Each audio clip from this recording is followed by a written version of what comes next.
have a beautiful big summit behind it. That came up so you can hardly even see this little wall here. A beautiful, and it will come back. We think it will come back. And then we've added these benches, so when people come up here, they can sit and they can contemplate the role that Owen Brown and his family had in ending American slavery, which is, to us, very significant. And this is his actual gravestone, the one you saw in the picture.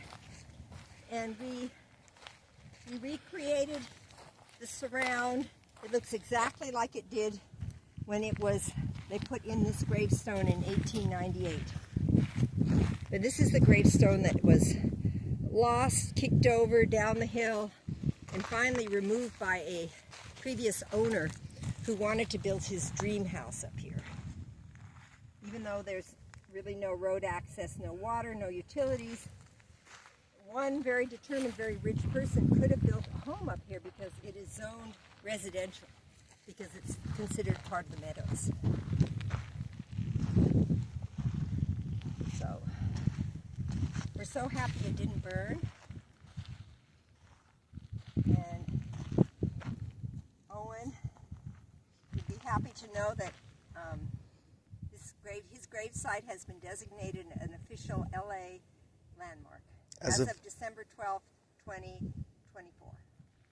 Just a month, less than a month, well, about a month before the fire. And that it didn't burn.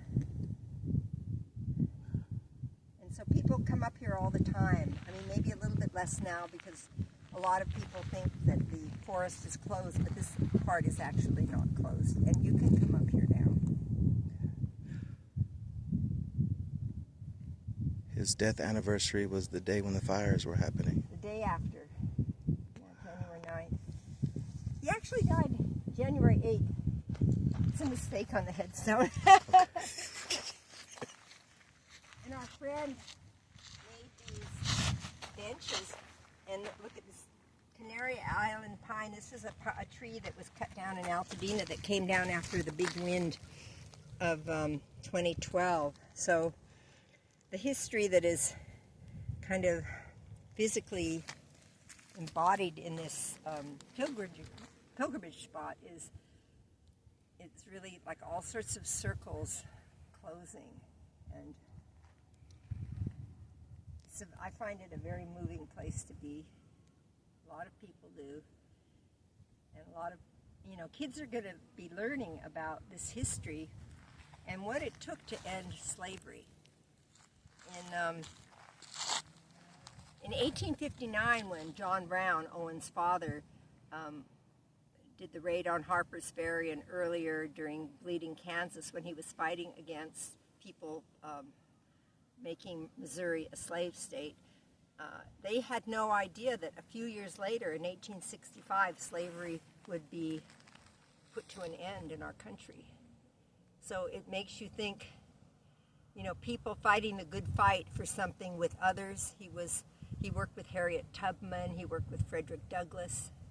It kind of gives you hope that when everybody joins together for a truly righteous cause, that, sometimes good things happen. Slavery ended. It didn't end our problems as a country. It didn't stop Jim Crow from following Reconstruction, but still it was a rather huge step forward.